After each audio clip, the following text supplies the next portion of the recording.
నారాయణీయం మొదల్ దశకం భగవత్ వైభవం.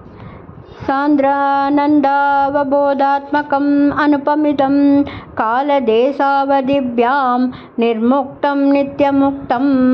నిగమశతసహస్రేణ నిర్భాస్యమానం అస్పష్టం దృష్టమాత్రే పునరుపురుషార్థాత్మకం బ్రహ్మతత్వం తత్తావద్భాతి సాక్షాద్ గురుపవనపురే హంతభాగ్యం జనానాం ఏవం దుర్లభ్య వస్తున్యపి సులభతయా హస్తలబ్ధే యదన్యత్ తన్వా వాచా ధియా వా భజతి బత జనః శూద్రతైవ స్ఫుటేయం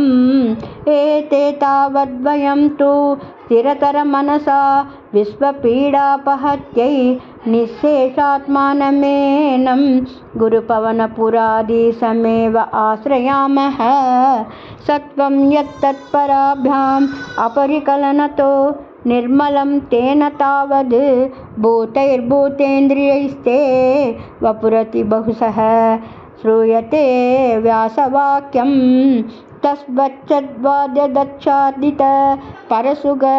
చిద్గర్భ నిర్వాసరూపం తస్మిన్ ధన్యారమంతే శృతిమతి మధురే సుగ్రహే విగ్రహే తే నిష్కంపే నిత్యపూర్ణే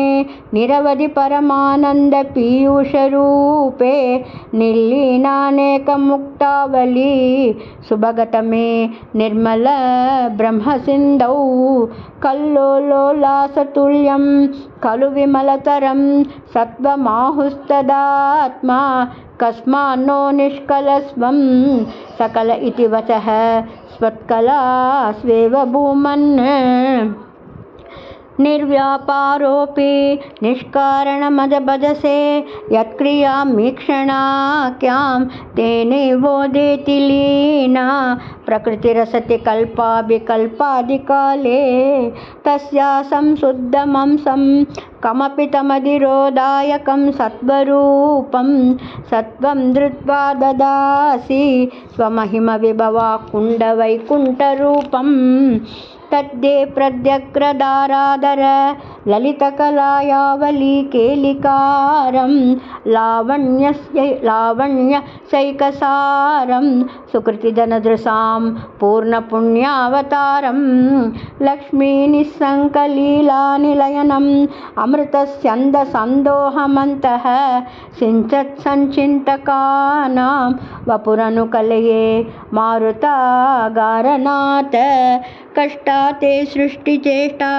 బహుతర భవకేదావః జీవభాజాం ఇత్యేవం పూర్వమాలోచితం అజితమయా నైవ మధ్యాభిజానే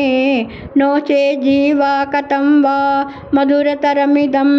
త్వద్వపుశ్రిద్రసార్ద్రం నేత్రైः శ్రోత్రైశ్చ పీత్వా పరమరససుధాంబోధిపూరే రమేరన్ నమ్రాణాం సన్నిధత్తే సతతమపి పురస్తైరనభ్యర్థితానపి అర్థాన్ కామానజస్రం వితరతి పరమానందసాంద్రాం గతిం చ ఇత్తం నిశ్శేషలభ్యో నిరవధికఫలః పారిజాతో హరే త్వం క్షుద్రం తం చక్రవాటి ద్రుమమభిలషతి వ్యర్థమర్తివ్రజోయం కారుణ్యాత్ కామమన్యం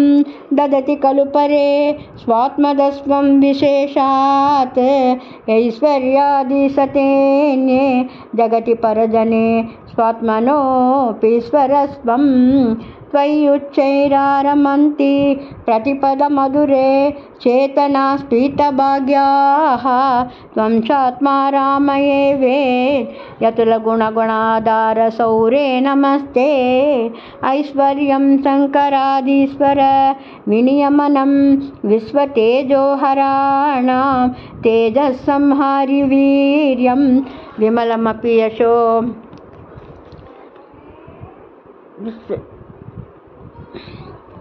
ऐश्वर्यं शङ्करादीश्वर विनियमनं विश्वतेजोहराणां तेजस्संहारि वीर्यं विमलमपि यशो निःस्पृहैश्चोपगीतम् अङ्गासङ्गा सदा श्रीरखिलविदसिन क्वापि ते सङ्गवार्ता तद्वातागारवासिन्मुरहर भगवत्सप्तमुख्याश्रयोऽसि गुरुवायूरप्पा चरणं सर्वत्र गोविन्दनामसङ्कीर्तनं गोविन्द गोविन्द।